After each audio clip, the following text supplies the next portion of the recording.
নির্বাচকদের স্বেচ্ছাচারিতার খেসারত দিচ্ছে বাংলাদেশ দল। অফ ফর্মের লিটনকে যেন দলে রাখা হয়েছে টি-20 অধিনায়ক কোটায়, আর যোগ্য হয়েও জাতীয় দলে উপেক্ষিত সোহান। নির্বাচক প্যানেলের সাথে ক্রিকেট অপারেশনস চেয়ারম্যানের ভূমিকা নিয়েও আছে প্রশ্ন।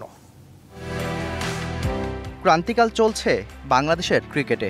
মাঠের হতশ্রী পারফরমেন্সে চিন্তিত ম্যানেজমেন্টও, কিন্তু ব্যর্থতার কাটাছেড়ায় দোষী কি শুধু ক্রিকেটাররাই?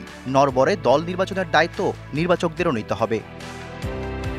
ঘরোয়া ক্রিকেটের পরীক্ষিত পারফর্মার সোহান নিউজিল্যান্ড এ দলের বিপক্ষেও ছিলেন দারুণ ছন্দে।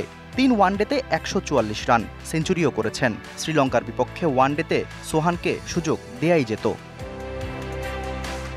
বিপরীতে টি-20 অধিনায়ক হওয়ার সুবিধা নিয়ে অন্য ফর্মেটেও অটো চয়েস লিটন, অথচ সবশেষ 8 ইনিংসে ডাক মেরেছেন 4টিতেই, আউট হয়েছেন 1 অঙ্কে। এত বাজে পারফরমেন্সের পরও লিটনকে দলে রাখতে খোঁড়া যুক্তি দেয় নির্বাচকরা। মাল্টিপল উইকেট কিপার তো নিতে পারবো না এই পজিশনে, বিকজ লাস্ট সিরিজে লিটন দাস ছিলেন না। তারা জানেন যে ওই সময় একটু খারাপ প্যাচের মধ্যে উনি ছিলেন। একটা সময় ইজ এ বেস্ট হিলার, সেই কারণে, এবং তিনি টি-20-র ক্যাপ্টেন হয়েছেন। গুঞ্জন আছে সোহানকে গ্লোবাল সুপার লিগের জন্য জাতীয় দলে রাখেনি নির্বাচকরা, যে কারণে অফ ফর্মের লিটনই লিপু রাজ্জাকের প্রিয় পাত্র। দল নির্বাচনে সনাতনী ফর্মুলাই ডোবাচ্ছে বাংলাদেশের ক্রিকেটকে। শ্রীলঙ্কার বিপক্ষে প্রথম ওয়ানডেতে ভরাডুবির পর দলীয় সমন্বয়ের অভাব স্পষ্ট।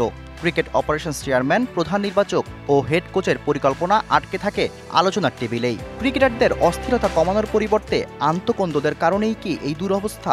সাবেক ক্রিকেট অপারেশন চেয়ারম্যান আকরাম খানের কাছে নাজমুল আবেদিন ফাহিমের ভূমিকাও প্রশ্নবিদ্ধ। সিরিজের মাঝখানে অনেক কিছু বিতর্কিত হয় আমাদের কথাবার্তা, যেটা অন্য দেশে ক্রিকেটে কিন্তু হচ্ছে না। এগুলো কিন্তু বন্ধ করতে হবে। আমাদেরকে সবাইকে সিরিয়াস হইতে হবে। আমি শুধু প্লেয়ারদের কথা বলছি না, যারা ক্রিকেটের সাথে ইনভলভ আছে।